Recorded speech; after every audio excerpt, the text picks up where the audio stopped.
Hey everyone, I got a lot of messages. People were asking me about how I trade. And so I figured I'd make this video to kind of go over things and see if I can clarify that for you. So I always used to get in trouble because I was not really following the context of the market. And I think it's very important that people understand that there's always a context and you need to be following the context, right? So it could either be a bullish trend, it could be sideways movement, it could be a bearish trend, and you obviously are trading those all differently. You can't just trade them all exactly the same, right? So there's how do you pinpoint sort of what the context is?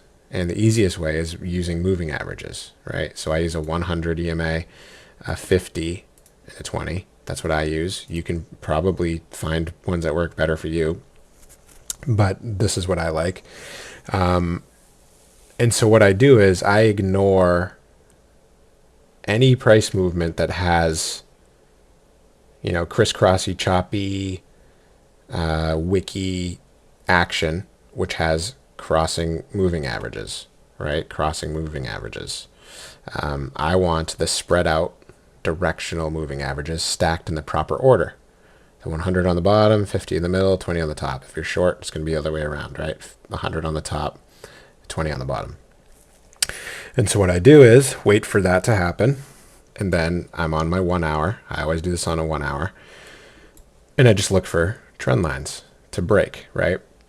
And you might think that's way too stupid and simple. Trend lines don't work. They do if you use them properly and you understand why you're using them. And that's because there's liquidity clouds above all these high points, right?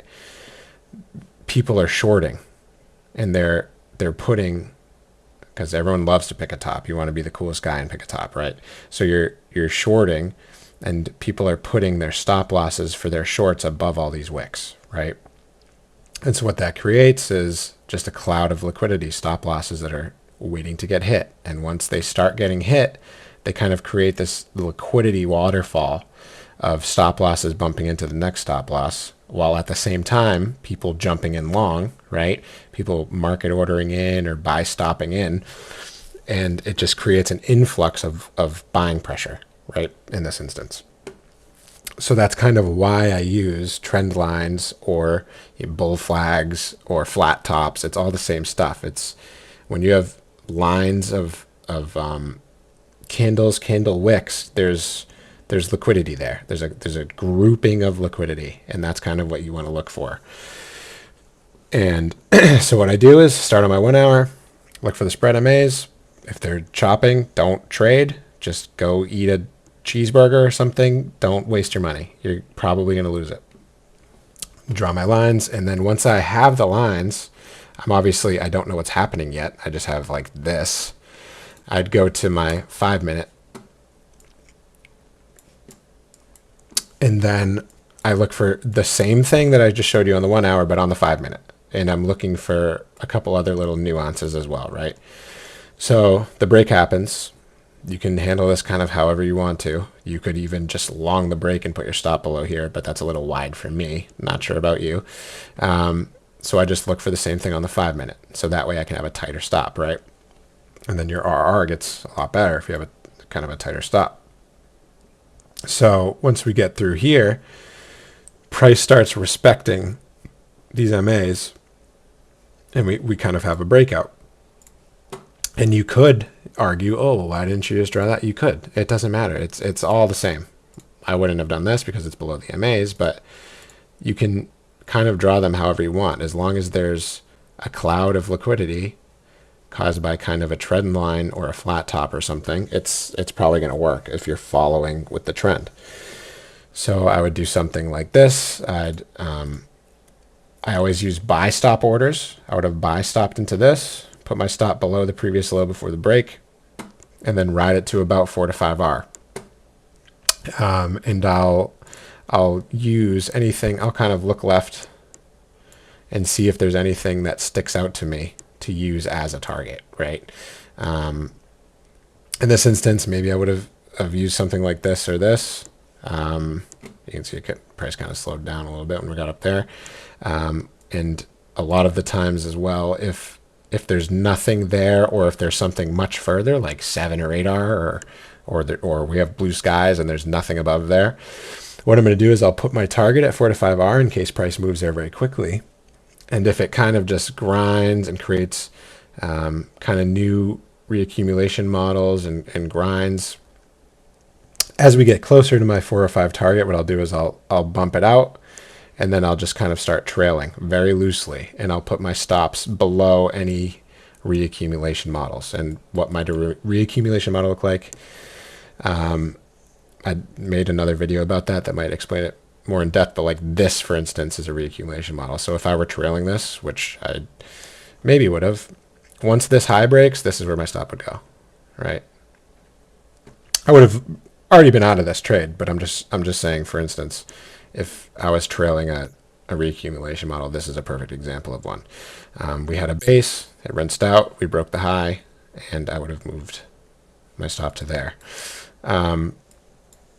Here's another one right here. So then my stop would have came here. I'm not swing trading. This is 2 separate days, but I'm just giving you an example. So there's a couple things that would add confluence for me. And those are things like reaccumulation models and testing of MAs perfectly and then being respected. So this one right here, of course, works out perfectly. This is a very attractive setup because of those things, right? We have the 1 hour break. We have, of course, this one was fine, but if you missed this one, you woke up later and just saw this, it's fine. You didn't miss it. You have the 1 hour break. You have a reaccumulation model, price respecting this, and a potential cloud of liquidity. So when that cloud of liquidity breaks with your buy stop sitting here and waiting, you're in, and then price rips and takes you for a ride, right? It's all about riding the wave. You're not trying to pick tops and short them. You're not trying to pick bottoms and long them. Use buy stop orders on breaks. Even in news, dude. Like, don't, obviously I'm not suggesting you trade news. I'm not suggesting you do anything, right? But I caught, it might have been this one. I'm pretty sure it was this one. It was an 8:30 news event. And I just had a buy stop order sitting up here. And I got tapped in and taken for a ride, a nice quick ride. It's much better to just put the buy stop order, let the, because, okay, people love to market in. They think something's about to happen, so they market in. Why not just let the market grab you on the way? You know, that, because a lot of the times you'll put like a buy stop order up here, and then price will just keep kind of going down. And now you just never got in. You're not losing money, where a lot of people will kind of see like this come down and price starts to come up, so they just mark it in, and then price just bleeds down and they stop out. Where if you just use the kind of buy stop method, it eliminates a lot of really crappy trades, in my opinion. Do I take losses on this? Obviously, like half the trades I take are losses, but when you're following the trend like this, your wins are so much bigger than your losses. You can let stuff run, right? And that all comes back to the context. You know, if we're in this kind of environment, I'm happy to let winners run. I might get stopped out here and there, sure. Everyone does. You take losses. You're a trader. That's kind of how it goes. But if you are with the trend, you can let stuff run. If you're in kind of like a sideways choppy market like this, and everything's the MAs just keep crossing each other, this is kind of where you might be buying highs and selling lows. This is where I don't trade, because I get my ass handed to me, right? I like to follow trends because I like to let stuff run. It works for me, you know? So, and that's kind of what you need to do is find what works for you.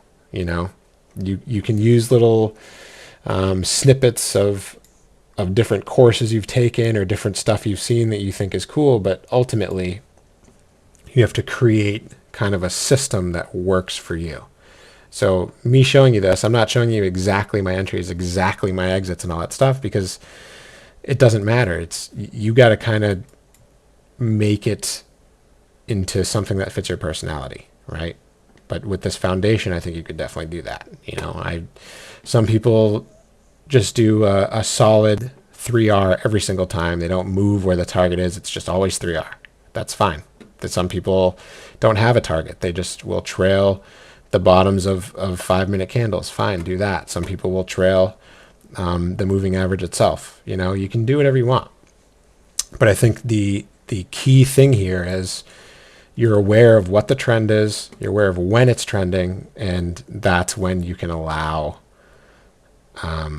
price to work for you, and you can let winners run, and make the most of your winners.